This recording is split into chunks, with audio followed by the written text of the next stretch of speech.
메이지 유신으로 근대 국가의 대열에 끼어든 일본이었지만 미국 등 서구 열강이 조금만 더 일찍 행동에 옮겼거나 일본인 스스로 나라를 구하기 위한 움직임이 조금만 늦었더라면 일본은 서구 열강의 식민지가 될 뻔했습니다. 일본은 미국 때문에 굳게 잠가놓고 있었던 문을 할 수 없이 열었지만 그 덕분에 식민지가 될 뻔한 위기에서 벗어날 수 있었습니다. 우리들 대부분은 일본이 1853년 미국의 페리가 검은 연기를 뿜어내는 증기선 함대를 몰고 나타나서 일본을 윽박질러 쇄국의 빗장을 열어젖힌 것을 상식으로 받아들이고 있습니다. 역사적 사실로는 맞는 말입니다. 그렇지만 일본은 대부분의 아시아 국가들이 서구 열강의 식민지로 전락한 것처럼 식민지가 될 뻔했던 위기에서 가까스로 벗어났습니다. 일본이 봉건 국가에서 탈피해 대일본 제국을 표방하면서 근대 국가로 벌떡 일어선 것이 언제부터인가를 따질 때 두 시기를 놓고 다투는 것이 역사계의 일반적인 얘기입니다. 메이지 유신을 성공시킨 1868년이 일본의 근대 국가 시발이라고 하는 사람들이 있는가 하면 대일본 제국 헌법을 공포한 1889년이 그때라고 주장하는 사람들도 있습니다. 그런데 1853년 미국의 페리가 증기 동력을 이용한 함대를 이끌고 도쿄 앞바다에 나타난 때를 일본 근대 국가의 시발점이라고 보는 견해가 있습니다. 페리는 일본에 나타나서 당시 일본을 지배하고 있던 막부에 2장의 백기를 전달했습니다. 그리고는 다음과 같은 내용의 편지를 함께 막부에 보냈습니다. 일본의 개국을 승인하지 않으면 우리 미국은 무력을 사용해서 그 죄를 묻겠다. 일본도 국법에 따라 방어전을 해도 좋다.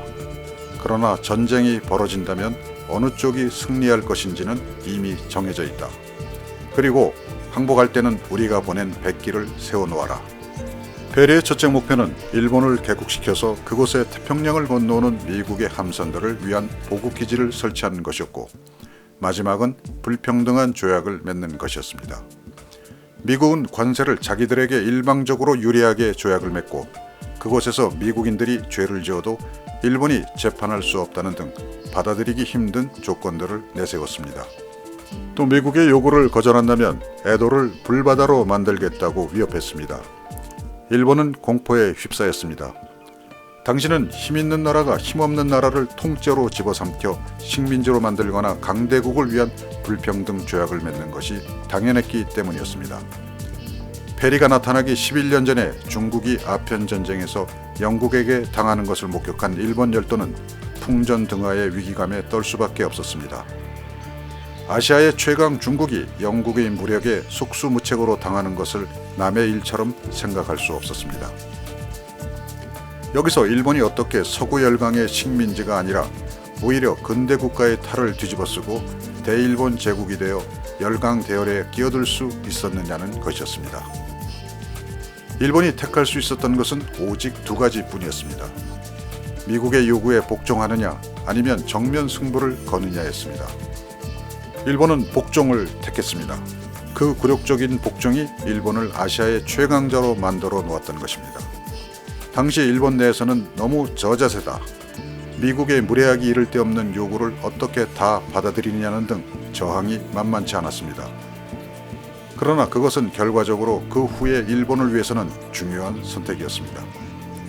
혹시 미국과 정면 승부를 택했다면 미국을 위시한 서구 열강의 막강한 군사력에 압도되어 일본은 갈기갈기 찢긴 상태로 식민지가 되었을 가능성도 있었습니다. 우리로서는 그것이 더 바람직한 결과였을지도 모른다는 상상을 하게 만드는 대목입니다. 일본은 그때 영국에게 치욕을 당한 청나라의 상황을 보고 복종을 택했습니다. 당시 영국은 청나라에서 많은 양의 홍차를 수입했지만 수출할 만한 상품이 없어 엄청난 적자를 보고 있었습니다.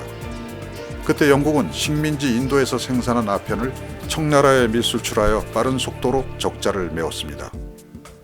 청나라에는 아편 중독자들이 넘쳐나게 되어 나라가 비틀거릴 지경이 되었습니다. 청나라는 영국의 아편 수출의 중지를 요구했지만 영국은 들은 척도 하지 않았고 결국 청나라는 영국과 싸울 수밖에 없었습니다. 아편 전쟁은 그렇게 시작되었고 청나라의 군사력은 파멸 지경에 내몰렸습니다. 청나라는 상해 등 5개 도시를 서구 열강에 문을 열었고 홍콩을 영국에 넘겨주는 조약을 맺었습니다. 청나라는 땅덩어리나 넓죠. 일본은 항구 몇 개를 개항하고 도시 몇 군데를 서구 열강에 할양하는 것으로 끝날 덩치가 되지 않았습니다. 그냥 미국의 식민지로 전락할 뻔했습니다. 오히려 일본 스스로가 미국에 잘못 덤볐다가는 청나라처럼 될지도 모른다는 겁에 질려 1854년 시모다와 하코다테를 개항하는 미일 파친 조약을 맺고 말았습니다. 그리고 1858년에는 시나가와 그리고 나가사키 등을 개항하고 무역을 자유화하는 미일 수호 통상 조약을 체결했습니다. 물론 미국에 일방적으로 유리한 불평등 조약이었지만 힘없는 일본으로서는 어쩔 수 없었습니다. 일본 내에서 그런 불평등 조약에 대해 전혀 저항이 없었던 것은 아니었습니다. 그런데 그 저항은 외세의 정면 승부를 거는 쪽이 아니라 내실을 다지는 쪽으로 번졌습니다. 일본이 그대로 가다가는 언제 어느 강대국의 수중에 떨어질지 모른다는 공포에 일본은 힘을 모으는 쪽으로 활발하게 움직였습니다. 이름뿐인 천황을 내세워 천황 중심 국가로 만들려고 하는 존황양이 운동이 바로 그것이었습니다. 그때 사스마번과 조슈번 등 강력한 번을 중심으로 새로운 국가 체제를 바라는 뜻 있는 사람들이 무능하고 힘없는 막부를 무너뜨리고 새로운 질서를 만들려고 했습니다. 그때 힘을 쓴 사람이 현재도 일본인들이 가장 존경하는 인물인 사카모토 료마입니다. 천황이 무엇을 하는 사람인지 어디에서 지내는지도 잘 모르는 일본인들이 대부분이었습니다.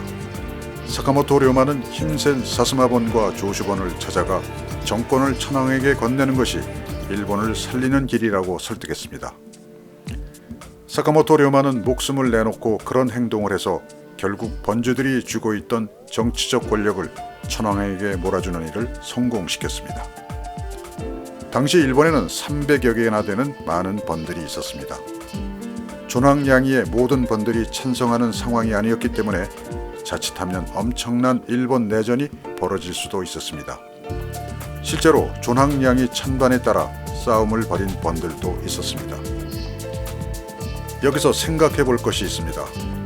그때 서구 열강들은 일본의 내전을 기다리고 있었습니다.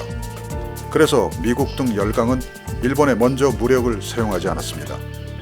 열강은 일본 내부가 혼란에 휩싸여 서서히 스스로 무너지기를 바라고 있었습니다. 그럴 때 일본인들은 존황양이를 외치며 천황을 중심으로 똘똘 뭉쳐서 외세를 이겨내자는 목표를 세우고 버텼습니다. 그리고 에도 막부와 사스마와 조슈번 등도 별다른 저항을 하지 않고 정치적 권력을 천황에게 넘겨주는 대정봉안에 따랐습니다. 물론 옛날 막부를 따르던 세력과 반대 세력이 맞붙어 6개월 정도 내전 상태를 보인 보신전쟁도 발발했지만 서구 열강에 끼어들 틈을 내주지 않고 일본은 근대국가로 발돋움했습니다. 에도 막부와 함께 일본의 최강 세력인 사스마와 조슈번이 대정봉안에 순순히 응했던 사연도 흥미롭습니다.